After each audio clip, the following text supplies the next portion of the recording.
नमस्कार, आपका the punk tales में स्वागत है। आज मैं आपको एक बहुत ही अनोखी कहानी सुनाने वाली हूँ श्री परशुराम जी के बारे में।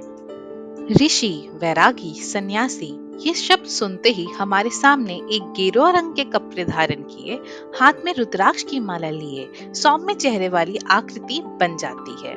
मगर क्या आप मानेंगे अगर मैं कहूँ, हमारे इतिहास में एक ऐसे ऋषि का वर्णन है जो विष्णु के छठे अवतार माने गए हैं, मगर उनसे हुआ था एक घनघोर अपराध, और वो था अपनी माँ की हत्या। आइए जानते हैं कि ये वाक्य कितना सत्य है और इसके पीछे क्या कारण रहा होगा।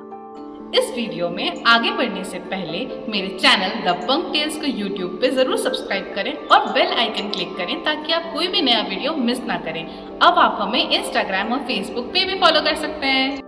भगवान परशुराम भगवान विष्णु के छठे अवतार माने गए हैं। अवतार धर्म की रक्षा एवं अधर्म का विनाश करने आते हैं। भगवान परशुराम ऋषि जमदग्नि एवं माता रेणुका के पुत्र हैं।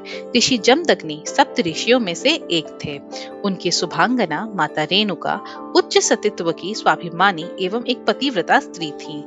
पुराणों में वर्णन आता है कि माता रेणुका सदैव प्रातःकाल पूजा हेतु नदी की मिट्टी के कच्चे घड़े में जल भरकर लाया करती थी, और कच्चे मिट्टी का ये घड़ा उनकी सतीत्व शक्ति के कारण गलता नहीं था।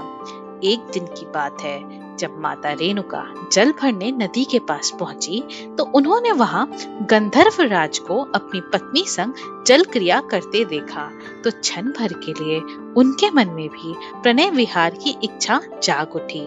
लेकिन शीघ्र ही उन्होंने अपने कलुषित विचारों को त्यागा और पानी भरने लगी। किंतु अब उनके सतीत्व शक्ति के सामर्थ्य से सधे मिट्टी के घड़े से जल रिसने लगा और घर पहुंचते पहुंचते सारा जल समाप्त हो गया। ये देखकर ऋषि जमदग्नि क्रोधित हो उठे और माँ को गलत समझा। हालांकि माता रेणुका की यहाँ कोई गलती नहीं थी। उनके चरित्र पे संदेह करने का पाप तो ऋषि जमदग्नि ने किया था। संदेह एक ऐसा रोग है जिसका कोई उपचार नहीं। मगर यहाँ बात हो रही थी सप्त ऋषियों में से एक ऋषि जमदग्नि की। दुख की बात तो ये है कि जब कठोर समय आया तो वो भी साधारण पुरुष की भांति व्यवहार करने लगे, और भय इस बात का था कि ऋषि जमदग्नि का झूठा संदेह कोई भयानक घटना बनकर सामने आने वाला था। इसी क्रोध में ऋषि जमदग्नि ने अपने पुत्रों को माता रेणुका का वध करने का आदेश दिया। चारों ज्येष्ठ पुत्रों ने ऐसा पाप करने से इनकार कर दिया, मगर ऋषि परशुराम ने अपने पिता की आज्ञा का पालन किया और अपनी माँ का सर धड़ से अलग कर दिया। ये देखकर ऋषि जमदग्नि बहुत प्रसन्न हुए और अपने पुत्र को एक वर मांगने को कहा। भगवान परशुराम ने अपनी माता को पुनः जीवित करने की इच्छा जताई। ऋषि जमदग्नि ने अपने तपोबल से माता को पुनः जीवित कर दिया। तो ये थी माता रेणुका एवं ऋषि परशुराम की कहानी। रुकिए रुकिए, अभी कहानी खत्म नहीं हुई है। आप तो ये जानते ही होंगे कि परशुराम 7 चिरंजीवियों में से एक हैं। क्या आप जानना नहीं चाहेंगे कि वो अब कहाँ हैं और आगे क्या हुआ?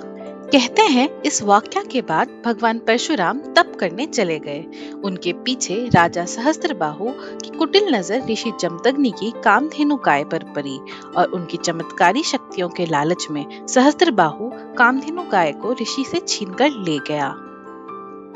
भगवान परशुराम को जब इस बात का ज्ञात हुआ तो उन्होंने राजा का वध करके कामधेनु गाय को पुनः पिता को सौंपा। मगर राजा के पुत्रों ने प्रतिशोध लेते हुए ऋषि जमदग्नि की हत्या कर दी।